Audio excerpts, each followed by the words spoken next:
Yahoo Sports Elite Athlete Workouts, presented by Duracell. Rely on copper to go for the gold.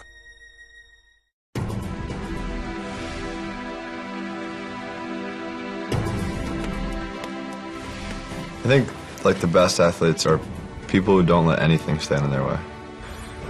Whether it's stuff on or off the field, whether it's sickness, soreness, whatever it is, they just don't let anything stand in their way. There's no excuses. I think what makes Michael elite is his focus and consistency. Obviously, he has physical tools to work with, but what makes him elite and separates him from the other people is his work ethic.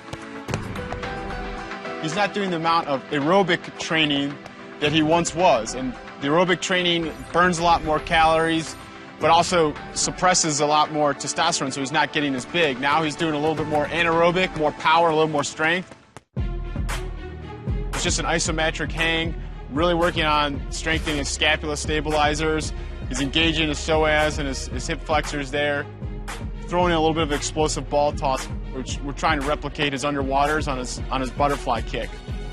He's holding his arms up high, which is challenging his forearm grip, but he's in close to a streamlined position, causing the power from his hips, which he would do on his walls. All I'm trying to do is have him be able to keep his back, his spine in a neutral position and be able to connect his shoulder to his opposite hip. And that way we're not getting too much sway from his pelvis, just strengthening that area. When we did those explosive jumps, what we try and do here is we're trying to make Michael's walls the best they can be. Optimally, we want him 6 kicks off every wall and exploding up, and so he's going to have tension during all points of contact. So when he's down his lowest point, usually people have a latency period, so there's no resistance. Those bands are pulling him down, so he's still got to fight that. And obviously at the highest point, they're still pulling him down. We did some sled work, which is just overloading the entire body. If he's not staying engaged, if he's not driving through his hips up to his shoulders, you'll start to see some arching in his back. 20 steps is what he found close equated to the 200s of the strokes, which Michael does a decent job at, I think. And in the pulling stuff, I think the TRX is a great piece of equipment, but now we can actually load it and do some of those shoulders. Again, we're coming back to strengthening that shoulder blade. So again, how he can use his legs and his hips to keep his shoulders attached to his spine. His body weight is within 2 pounds of what he was in Beijing. He's trimmed down a little bit, so he's a little bit less percent body fat, and he's also increased his lean body mass.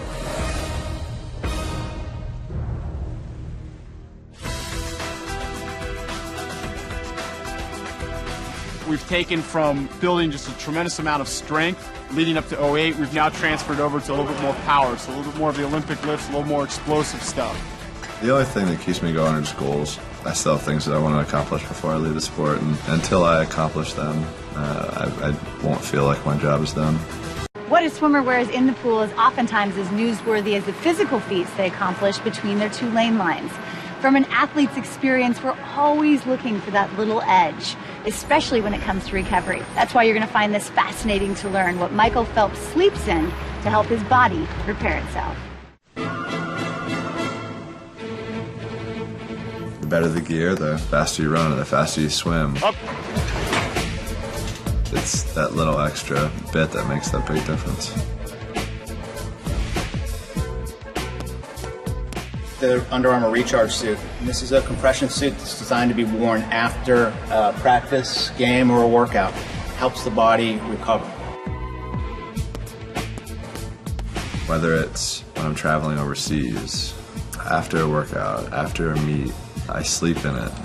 So it's just it's like little things, that I'm finding the older I get, I need to pay attention more to the smaller things that are going to make a big difference. And for me, recovery is so big. What you're trying to do is create a general compressive environment over the entire body. So all your muscles are getting a workout. You need to compress those muscles. That compression over the course of the entire body allows the muscles to increase their level of repair. Top and the bottom work identically. It focuses on the key muscle groups and the large muscle groups, but all muscles are working together in the course of a workout. You'd be surprised about the amount of stress that can develop and even the supporting muscle structures. What this does is by going from head to toe and really leaving nothing untouched, it allows the whole body to work as a system to repair the body quicker than as if you weren't wearing the suit at all. When I compete, I swim, and then I get a massage, and I ice bath. I put it on, and in the morning I go back and take a nap. So I take a nap with it on, and I do the same after the finals, and I just sleep in it. The biggest thing that he's noticing, one, the decrease in those kind of day-to-day aches and pains, but also the readiness to jump back in the pool or the gym and compete at a high level. You know that feeling when you have that on day or you have that off day? Those off days tend to go away. And again, you're not sure exactly why, but wow, what a difference you can tell when you wear it and when you don't.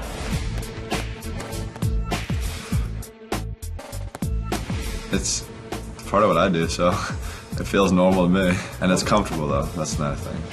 So, you know, it helps me sort of be recovered, feel refreshed the next day. And that's something that it's always good on the body, but it's also good in the mind, too.